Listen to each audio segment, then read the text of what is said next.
It was a policy in China for years. The families could only have one child, and because boys promised more economic benefit than girls, there were stories of families aborting females.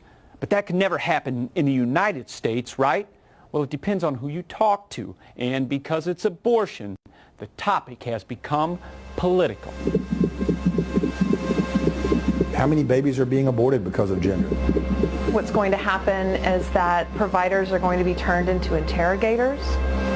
This just adds one more hurdle, one more regulatory challenge. A former Texas state trooper with 19 years on the patrol, Alan Fletcher is now a fourth-term state representative.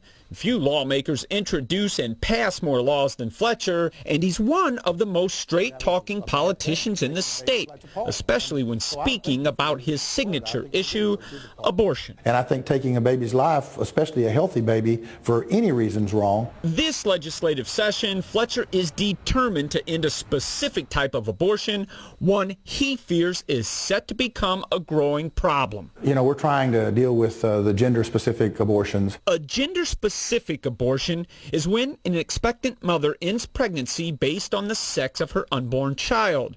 And to end that practice in Texas, Fletcher recently introduced House Bill 113. If a law on gender-specific abortion can be passed in our legislature, then I'm the man to carry it. And of all of the things that our legislature needs to work on, I find it very curious that this is Mr. Fletcher's priority. Jeffrey Hans is CEO of Planned Parenthood in San Antonio. He says gender-specific abortion is a made-up issue. We don't see in our clients that that's a reason people are having abortions, and Mr. Fletcher knows this.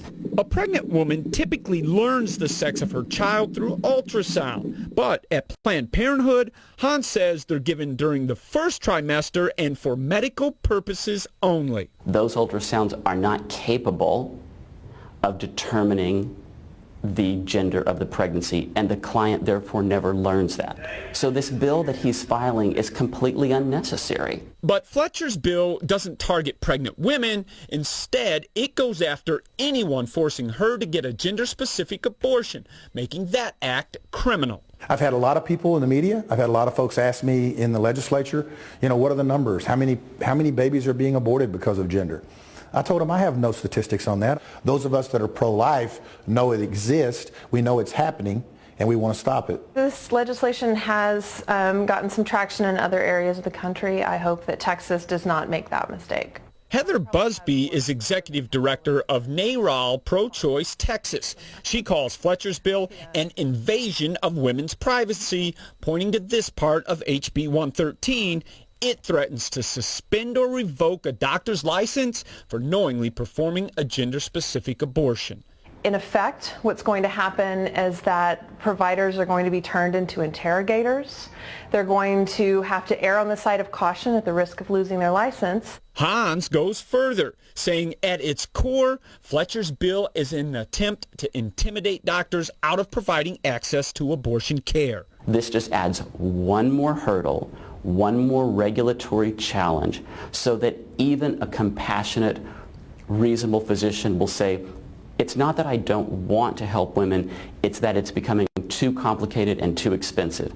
Mr. Fletcher and his kind know that they can't make abortion illegal, so they're going to do everything they can to make it impossible. Okay, so it is. So it's another regulation, something else that makes it more difficult to abort a child in this state. I'm okay with that. This isn't Fletcher's first time proposing this bill. He tried outlawing gender-specific abortion in 2013, but says his own party torpedoed it. It was a decision that was made by leadership that they weren't going to let white male conservative Republicans carry abortion bills. Now, with a majority of conservative Republicans in the State House, Fletcher is confident HB 113 will pass. And despite Planned Parenthood's opposition, Hans worries Fletcher is right and the bill is on the fast track to becoming law. And I just wish that the health care that is so private, so intimate, and so serious for women were not wrapped up in politics, and to have Mr. Fletcher jump into that and use that for some sort of political gain is, I think, at least unseemly, and he should be embarrassed. There is another provision to Fletcher's bill, perhaps the most controversial part. Under certain circumstances, the maternal grandparents and the father can sue the physician and any person who forced the woman to get an abortion due to the child's sex. Pro-choice folks call that another way to intimidate doctors. Representative Fletcher says if it stops a single abortion, he's absolutely fine with that. As this bill makes its way through the legislature, we'll keep you informed. I'm News 4 troubleshooter Stacey Cameron.